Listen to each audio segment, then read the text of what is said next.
예수님만이 우리의 구원이십니다. 죄인이 죄의 길에서 살아나는 길은 예수님밖에 없습니다. 그리고 예수님께서는 그 구원의 길을 우리에게 구체적으로 보여주시며 설명해 주십니다. 예수님의 구원이 나에게 어떻게 임하는지를 알려주는 첫 번째 순간이 종려주일입니다.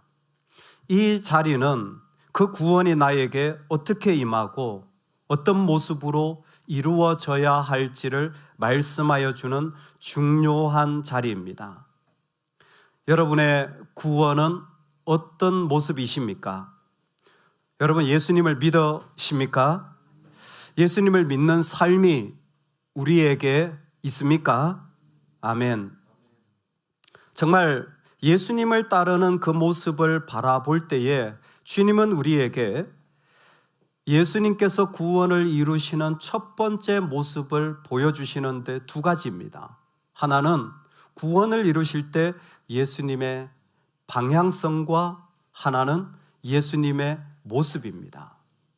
만약 우리가 예수님을 믿고 구원을 살아간다면 첫 번째로 방향성이 중요합니다. 예수께서 이 말씀을 하시고 예루살렘을 향하여 앞서서 가시더라. 예수님의 방향은 예루살렘입니다. 예수님의 방향이 예루살렘이라는 말은 예루살렘을 통하여 하나님이 구원의 역사를 이루실 하나님이 기뻐하시는 자리, 하나님이 영광 받으실 자리를 향하여 예수님은 방향을 결정하신 것입니다. 오늘 19장 28절에 예루살렘을 향하여 라고 말씀하시지만 사실 이미 누가복음 9장 51절부터 예루살렘을 향하여 가시기로 굳게 결심하신 것을 볼 수가 있습니다. 즉 예수님의 사역 내내 예수님은 예루살렘을 가야 되겠다라는 분명한 방향성, 주님이 기뻐하는 하나님이 기뻐하시는 자리에 서야 되겠다라는 이 방향성을 잃지 않으셨습니다. 예수님은 사실 저 북쪽 갈릴리 나사렛에서부터 120km를 내려와서 예루살렘으로 가시는 중에 있습니다. 그런데 그 방향으로 오시는 출발 가운데 반드시 지나쳐야 하는 곳이 중간에 있는 사마리아입니다. 예루살렘을 향하여 하나님을 기쁘게 하시기 위하여 나아가는 걸음이지만 사마리아에 도착했을 때 사마리아 사람들은 예수님이 당신은 못 지나갑니다. 당신은 이 도시를 지나갈 수 없습니다. 라고는 노골적으로 막아서서 방해하게 됩니다. 그때 제자들이 너무 화가 나서 예수님, 우리가 저 하늘에 기도하여 불을 명하여서 이 사람들 다 태워 죽이게 할까요? 그와 같은 말을 할 때 예수님은 오히려 제자들을 꾸짖으시며 그만두라고 말합니다. 여러분, 우리에게 어려움이 있고 반대가 있고 때로는 아픔이 있더라도 우리의 방향성은 예루살렘이어야 합니다. 할렐루야. 기독교가 공격받아도 괜찮으십니까? 여러분, 교회가 돌 좀 맞아도 괜찮으십니까? 크리스찬이 어려움과 핍박을 받아도 괜찮으십니까? 당연히 괜찮습니다. 아니 반대로 복음은 핍박받고 어려움 당하는 종교입니다. 번영하고 잘되고 내 자리를 지키는 게 아니라 우리는 그 가운데 순환을 기꺼이 당하려고 방향을 정한 사람들입니다. 예수님은 예루살렘을 향하여 가신다고 하셨을 때에 사람들이 그들을 사랑하여 죽으려고 하시는 걸음조차도 거부하는 그들을 향하여 주님의 발걸음은 멈추지 않으시는 것입니다.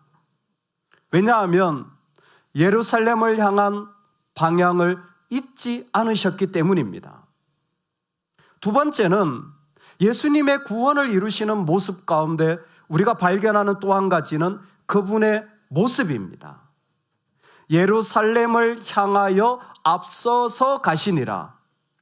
그런데 이 표현은 조금 더 구체적으로 말하면 예루살렘을 향하여 올라가신다라는 표현입니다. Going up to Jerusalem입니다. 그 예루살렘으로 올라가시는 거예요. 사실 북쪽에서 내려오신 게 맞지만 이상하게 예수님은 예루살렘을 향하여 올라가신다라는 이 표현을 사용하십니다. 누가복음에 끊임없이 이 올라간다라는 표현이 반복되어지는데 이것은 시편 말씀을 우리가 들어보면 금방 이해할 수 있습니다. 122편 1절에 사람이 내게 말하기를 우리가 여호와의 집에 올라가자 할 때에 내가 기뻐하였도다. 즉 올라간다라는 의미는 지리적인 의미가 아니라 하나님의 집에 간다라는 의미입니다. 조금 더 분명하게 얘기하면 하나님께 가까이 나가는 모습을 말하는 것입니다. 예수님은 지금 십자가와 고난과 멸시를 받지만 그 뒤에 예수님이 가지신 마음은 뭐냐면 하나님께 나아가시는 거예요. 아픔이 있지만 하나님께 나아가는 거예요. 내가 잘하지 못했지만 하나님께 나아가는 그 마음을 잊지 않으셨던 것입니다. 여러분, 이 두 가지에 예루살렘을 향하는 그분의 방향성, 그리고 예루살렘으로 올라가시는 예수님의 모습은 우리가 구원을 받아들일 때 우리에게 먼저 있어야 할 구원의 중요한 자리들입니다. 우리도 예수 그리스도를 믿는다면 하나님이 기뻐하시는 자리로 하나님이 영광 받으시면 되는 그 모습으로 설 수 있기를 소망합니다. 동시에 우리의 삶에 어떤 어려움과 아픔이 있어도 하나님께 더 가까이 나아갈 수만 있다면 우린 그렇게 살기를 주의 이름으로 축원합니다. 아멘. 예수님은 그 모습을 우리에게 보여주시고 그래서 그 구원을 이루시는 주님이 우리에게 오늘 어떻게 이루어지는지, 예수님을 믿으면 구원받았다고 하는데 그 구원의 모습이 무엇인지를 말씀하여 주심으로 우리로 함께 그 길을 걸어가기를 초청하십니다. 말씀 가운데서 예수님을 보고 그 예수님의 모습이 내 삶의 자리에 이루어지는 구체적인 모습이 선포되기를 축복합니다. 아멘. 만약 우리가 예수님을 믿는다면 우리 삶의 자리에서 있어야 할 첫 번째 모습은 예수님을 왕으로 고백하는 것입니다. 여러분, 예수님이 우리의 왕으로 고백되어지기를 소망합니다. 우리 38절인데요. 좀 중요한 말씀인지라 같이 한번 읽어보겠습니다. 38절입니다. 시작. 이르되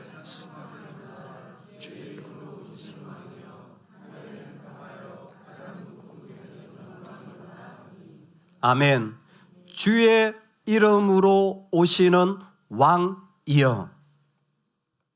예루살렘에 입성하실 때 사람들로부터 주님이 받으시는 첫 번째 고백은 주의 이름으로 오시는 왕입니다. 주의 이름으로 오시는 왕, 즉 예수님이 왕 되심을 선포하는 거죠. 이 말씀을 참 많이 읽고 들었는데 한번 이 말씀에 대한 질문이 생겼습니다. 왜 예수님은 예루살렘에 입성하실 때, 즉 구원을 말씀하실 때 왕이라는 부분을 지금 이곳에서 이야기하실까? 어릴 적 교회를 다니면서 노래도 불렀던 것이 생각났습니다. 예수 우리 왕이여 이곳에 오소서. 생각해 보니까 찬양도 참 왕이라는 찬양을 많이 합니다. 예수님은 왜 왕으로 고백되어져야 하나? 구원을 이루는데 이 모습이 왜 필요한가? 구체적인 의미보다 오늘 말씀은 예수님을 주의 이름으로 오시는 왕이라고 사람들이 찬양을 하는데, 수많은 사람들이 그렇게 찬양할 때에 그 찬양을 싫어했던 사람들이 있습니다. 바리새인들은 이런 소리가 싫었습니다. 예수님이 왕이라는 것도, 예수님을 찬양하는 것도 싫었던 그들은, 예수님, 그 당신 제자들 그 좀 조용 좀 하라고 그러세요. 왜 그 자꾸 그런 노래를 합니까? 그랬더니 예수님께서 뭐라고 말씀하시냐면, 이 사람들이 침묵하면 돌들이 소리 지르리라. 이 사람들이 가만히 있으면 저 돌멩이들이 그와 같은 노래를 할 것이라는 겁니다. 여러분, 이것을 계시의 필연성이라고 말합니다. The necessity of revelation. 즉, 이건 반드시 해야 된다라는 거예요. 사람들이 안 한다면 저 돌멩이라도 해야 된다라는 거예요. 그게 왜 해야 되는지보다 이건 반드시 해야 된다라는 거예요.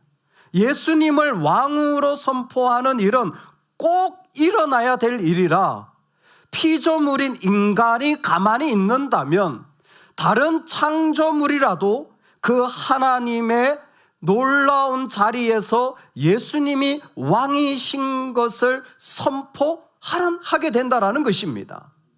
예수님께서는 이 고백이 대단히 중요하셨습니다. 왕은 사실 하나님의 구원을 가지고 오는 존재로서 고백되는 장면입니다. 다만 중요한 것은 지금 예수님이 십자가에 순환받으시기 전에 결정적인 순간에 하나님은 예수님에게서 이 모습을 드러내고 싶었던 거예요. 성자 예수님이 채찍에 맞고 핍박을 당하고 십자가에 죽더라도 그분의 본질은 왕이라는 겁니다. 그분의 본질은 왕이시라는 겁니다. 이 사실을 반드시 기억하라고 하나님은 사람들을 통하여 주의 이름으로 오시는 왕이라고 선포한 겁니다. 이 내용이 그 가운데 선포되어질 때 그것은 더 구체적으로 그들 가운데 이야기되어집니다. 예수님의 왕 되심을 그들 가운데 경험하도록 하기 위하여 나귀를 사용하십니다. 갑자기 예수님께서는 제자들에게 말씀하셔서 지금 그들이 있는 곳 반대편으로 가서 그곳에 묶여져 있는 나귀를 가져오라고 말씀하십니다. 예수님께서는 이유도 그리고 왜 그런지도 설명하지 않고 그냥 제자들을 보내십니다. 제자들은 좀 이상해서, 아니 왜 남의 나귀를 가져옵니까? 왜 가져가냐 묻는다면 뭐라고 말합니까? 뭐라고 해요? 주가 쓰시겠다 하라. 예수님이 답도 가르쳐 주십니다. 그래서 아니나 다를까 예수님 말씀처럼 그 건너편으로 갔더니 그게 나귀가 묶여져 있는 거예요. 그래서 그 나귀를 풀어서 가져오는데 주인이 황당한 거죠. 왜 남의 나귀를 가져가느냐? 그랬더니 똑같이 대답했어요. 주가 쓰시겠다 하라. 그랬더니 즉시 그 주인이 나귀를 줍니다. 왜요? 필요가 없어서가 아니라 그 사람이 예수님의 왕되심을 선포하고 있는 거예요. 이건 주님의 것입니다. 이런 모를 나귀 주인은 이미 예수 그리스도의 왕되심을 마음에 품고 있었고, 그 사람은 왕되신 주님이 쓰시겠다 할 때에 그것을 주님 앞에 내어드림으로 그분이 왕이신 것을 선포하는 것입니다.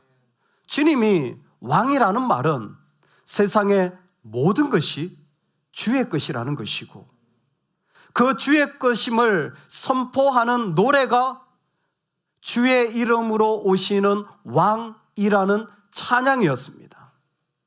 여러분, 우리 삶에 주님이 구원으로 올 때에 가장 중요한 고백은 내가 주의 것이 되었습니다 라는 그분의 왕되심에 대한 선언입니다.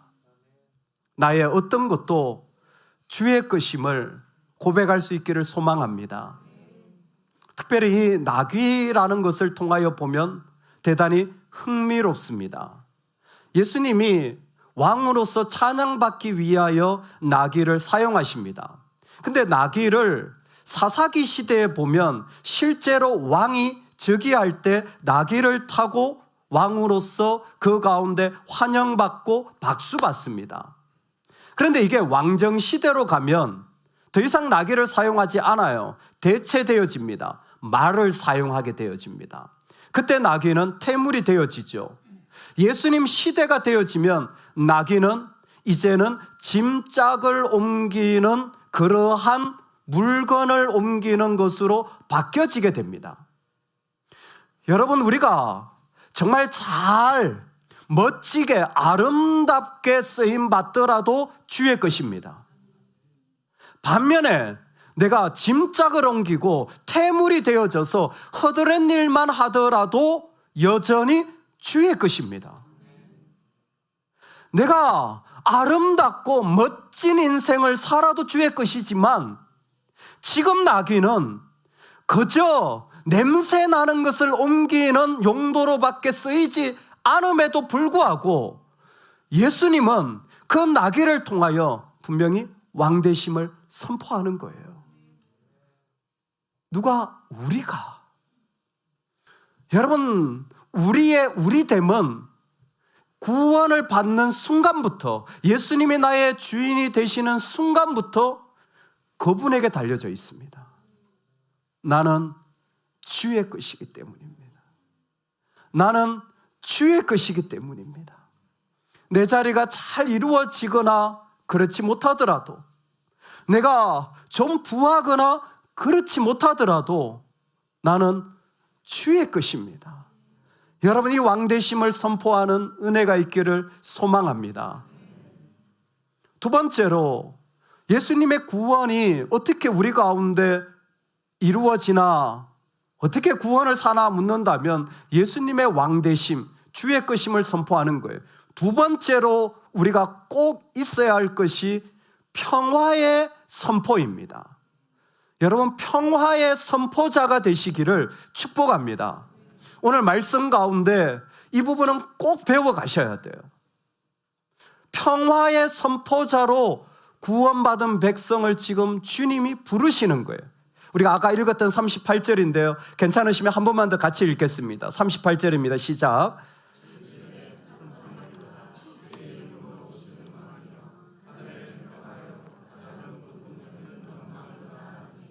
아멘. 예수님께서 십자가에 들어가실 때 그 가운데 선포된 두 번째 내용이 무엇이냐면 하늘에는 평화요 가장 높은 곳에는 영광이로다. 하늘에는 평화라는 말씀이 누가복음 19장에 적혀져 있습니다. 여러분 기억하세요? 크리스마스 전날 2부 행사가 되면 제가 매년 누가복음 2장 14절 말씀을 화면에 띄우고 우리 모든 아이들과 같이 말씀을 묵상합니다. 지극히 높은 곳에서는 하나님께 영광이요 땅에서는 기뻐하심을 입은 사람들 중에 뭐로다? 평화로다. 누가복음 2장과 오늘 읽은 누가복음 19장 38절이 똑같습니다. 예수님에게는 평화의 왕으로 오셨고 평화를 주시기 위해 죽으신다는 이 사실이 너무 중요하셨습니다. 사실 여기뿐만이 아니에요. 예수님 부활하셨을 때 처음으로 하신 말씀도 내가 너희에게 평안을 주노라. 중간에 사역하시면서도 제자들과 함께 선포한 메시지는 평안을 선포하라고 그들을 보냅니다. 우리는 이 땅에 구원을 받았다면 즉각적으로 우리 삶의 평화의 선포자로 그 삶을 살아갈 수 있는 자로 세움받았다라는 겁니다. 이 일들이 오늘 우리에게 있어서 그 평화가 우리 삶을 통해 선포되기를 소망합니다. 여러분, 이 평화는 뭐냐면 그 죄가 무너질 때 하나님과 하나됨으로 말미암아 하나님으로부터 오는 은혜입니다. 그래서 하늘의 평화예요. 십자가를 통하여 이루어진 것은 이제 하나님과 하나 될 때 하늘의 평화가 임하는 거예요. 즉 하나님으로부터 오는 평화가 있어요. 우리 안에 내 삶이 무너지고 뭔가 안 되고 고통을 당하잖아요. 그런데 하늘의 평화가 있는 것입니다. 그게 바로 오늘 메시지의 핵심이에요. 이 모습을 구체적으로 나타내시기 위해서 예수님은 그들 가운데 찬양을 받으십니다. 그 찬양하는 무리가 누구냐면 바로 예수님 앞에서 노래하며 주님을 경배하는 거예요. 여러분, 예수님을 찬양한 이 무리가 나중에 바뀌어가지고 예수님을 십자가에 못 박은 무리는 아닙니다.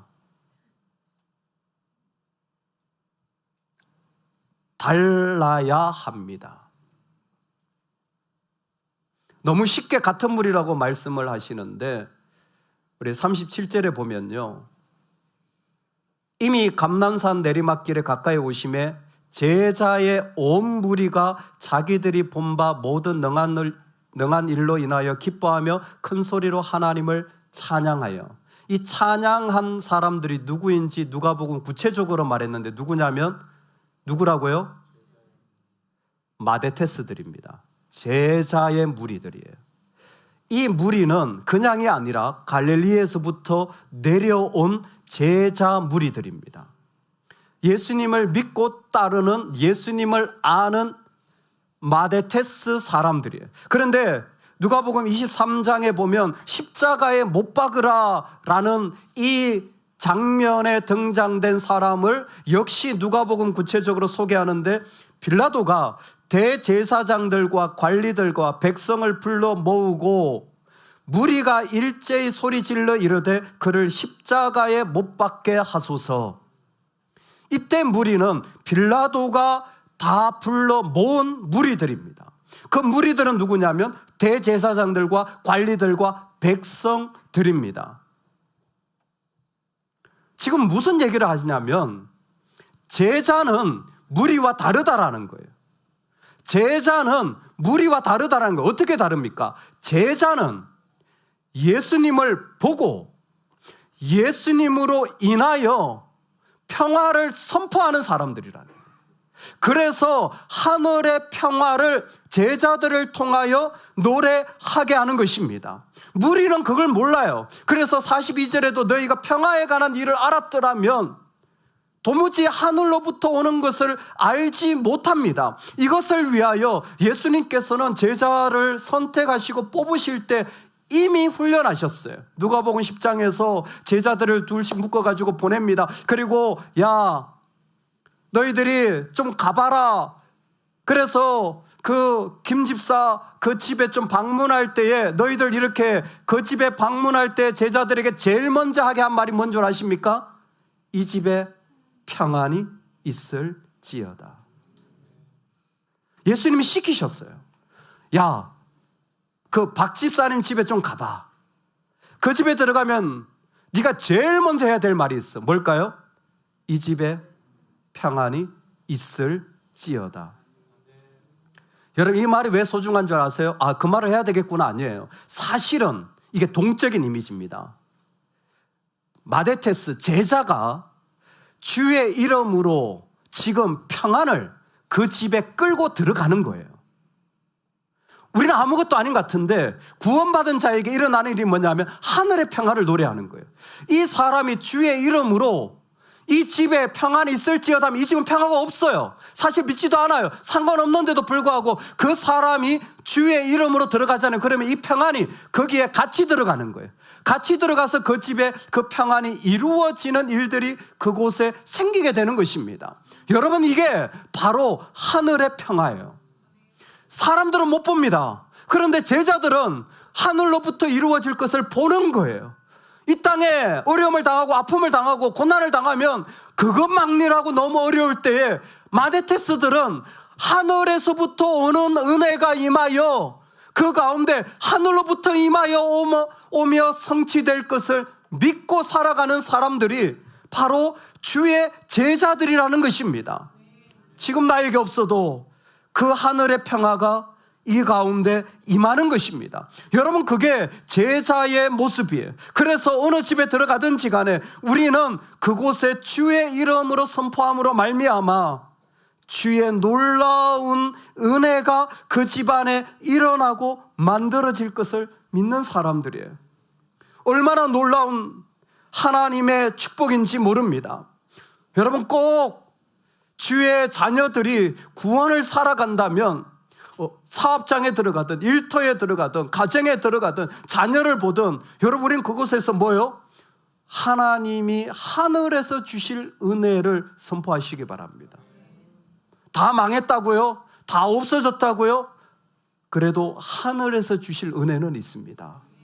하늘에서 주실 은혜는 있습니다. 하늘에서 주실 은혜는 있습니다. 오늘 우리는 그 사실 가운데 하나님 앞에 나아가 우리의 삶이 그 가운데 선포되어져서 주의 평화가 그곳에 임하기를 원하는 거예요. 여러분, 꼭 그렇게 선포하시기를 소망합니다. 여러분, 평화가 선포되면 어떤 일이 일어날까요? 평화가 선포되면 어떤 일이 다 잘 될까요? 싸움이 생길 줄로 믿으시기 바랍니다. 여러분이 정말 진심으로 주의 이름으로 그곳에 하나님의 은혜가 임할 것을 믿고 나가면 그곳에 갈등이 생길 겁니다. 내가 평화를 온 줄로 아느냐? 오히려 도리어 분쟁하게 하려 함이라. 심지어 칼을 주러 왔노라. 왜 이런 일이 생길까요? 나는 주의 은혜로 하나님의 은혜가 임할 것을 선포했어요. 그런데 그곳에 주의 평화를 선포하면 가짜 평화가 드러납니다. 가짜 평화가 그 가운데 있는 것이 발견되어지고 가짜 평화는 그 가운데 발각되어져요. 내 욕심으로 바뀌지 않은 내 죄의 습관들이 여전히 부여잡고 있는 나의 예전의 모습들이 주의 평화가 들어올 때, 하늘에서 은혜가 부어질 때 그것이 그 안에 갈등으로 일어나고 씨름으로 일어납니다. 여러분, 그래서 예배하고 은혜를 받을 때 오히려 시험의 자리가 있어요. 내가 결단하고 섬기러 나가는데 오히려 갈등과 아픔이 생기는 것은 가짜 평화가 드러나기 때문입니다. 가짜 평화를 주의 이름으로 무너뜨리시기 바랍니다. 그게 십자가예요. 여러분, 가짜 평화를 깨트리는 방법은 내가 힘으로 무너뜨리는 게 아닙니다. 주님이 죽으신 것처럼 내가 그 자리에서 죽어질 때 진정한 평화가 일어나는 거예요. 정말 논리적으로 말도 안 돼. 나는 정말 억울해. 그런데 내가 죽어지면, 내가 십자가에 못 박히면 하늘의 평화가 그곳에 임하여서 오히려 세상 어떤 곳으로부터 자유해지는 주의 사람이 되어지는 거예요. 주님은 그 자리를 초대하시는 거예요. 가짜 평화가 집집마다 다 있습니다. 영혼마다 다 있어요. 그곳에 하늘의 평화를 선포해야 된다. 사랑하는 여러분, 주께서 우리를 부르십니다. 우리를 부르신 자리는 예수님께서 하나님이 기뻐하시는 그 자리에 쉬지 않고 나가시는 예루살렘, 그 하나님께 조금이라도 더 가까이 나가려고 하는 모습으로 찾아오셨습니다. 그 구원이 우리에게 임하려고 할 때, 만약 그 본질적인 삶을 살려고 한다면 나는 주의 것입니다. 주님의 왕되심을 선포하시기 바랍니다. 주님의 평화가 그곳에 있음을, 주님의 은혜가 그곳에 있음을, 공허하고 아무것도 없지만 주님의 은혜가 그 가운데 부어짐을 선포하시기 바랍니다. 어떤 목사님 한 분이 나누는 이야기를 들었습니다. 한 교회가 주차장이 필요해서 주차장을 구했는데 감사하게도 옆 공터를 가지고 있는 분이 주차장을 빌려주셨대요. 그것도 공짜로. 너무 감사해서 계약을 했는데 주인이 원하는 건 1년 52주인데 51주를 사용하고 한 주는 사용 못하게 하는 조건이었습니다. 안 그래도 필요했던 차에 얼마나 감사한지 주차장을 사용했습니다. 그렇게 사용하다가 어느 날 교회 성도님들이, 목사님, 한 주 주차 못할 때 너무 불편해요. 어디 그 주차할 때도 없고 매번 그래야 되니까 그 주인한테 얘기해가지고 이왕 쓰는 거 52주 다 쓰게 해달라고 좀 부탁 좀 하세요. 그래서 그 이야기를 듣고 그 목사님이 그 주인에게 찾아갔답니다. 아예 뭐 이렇게 51주 쓰는 것도 감사한데 한 주가 참 못 될 때 참 많은 사람들이 불편하니까 그 한 주도 좀 다 사용하게 해주세요. 아니 왜 그렇게 하세요? 한 주를 왜 못 사용하게 하세요? 그랬더니 그 주인이 딱 한마디 하시더랍니다. 누가 주인인지 알아야 하니까. 51주 마음껏 쓰세요. 하지만 주인은 납니다. 여러분, 의외로 우리는 예수님 왕이라는 노래는 많이 아는데 진짜 주님 거냐 묻는다면 아니요. 나는 이런 것도 더 필요하고 저런 것도 더 받아야 되고 저런 것도 더 채워져야 된다고 생각하지 않습니까? 정말 주님이 초대하시는 자리는 주의 것입니다. 주의 것입니다. 이번 한 주간에 우리가 삶의 자리들마다 다 다르지만 왜 짐짝 같은 인생입니까? 왜 먼지만 펄펄 납니까? 주의 것임을 선포하실 수 있길 소망합니다. 아름답게 열매 맺어졌습니까? 존귀하게 사용되어집니까? 주의 것임을 온 마음으로 고백할 수 있으면 좋겠습니다. 여러분, 더불어서 우리가 이 땅에서 하나님을 찬양할 자리를 빼앗기지 마시기 바랍니다. 하나님을 높이는 자리는 반드시 필요한데 우리가 하지 않으면 돌들로도 하게 할 것입니다. 여러분, 하나님이 지금 이 가운데 보여주시는 중요한 게 있어요. 예수님은 십자가를 향하여 걸어가고 예수님은 피를 흘리며 찔리실 겁니다. 그러나 하나님이 선포하고 싶으신 것은 뭐냐 하면 예수님은 그럴 뿐이 아니라는 거예요. 예수님은 찬양받기에 합당하신 존귀한 분이라는 겁니다. 예수님은 그 가운데 영광을 받으시기에 합당한 왕이시라는 거예요. 여러분, 이 마음이 우리 가운데 그대로 있어야 돼요. 내가 무너져도, 내가 흠이 나고, 내가 죄 가운데 있더라도, 내가 그 가운데 피폐해졌더라도 나에게서는 내 주님은 존귀함을 받으셔야 돼요. 적어도 나에게서는 주님은 높임을 받으셔야 돼요. 내가 깜깜하여 아무것도 없다고 할지라도 내가 부를 나의 노래를, 내가 주님께 드릴 나의 삶을 드리는 것, 바로 그것이 구원의 삶입니다. 우리 그 자리에 주님과 함께 살아갈 수 있기를 축원합니다. 아멘.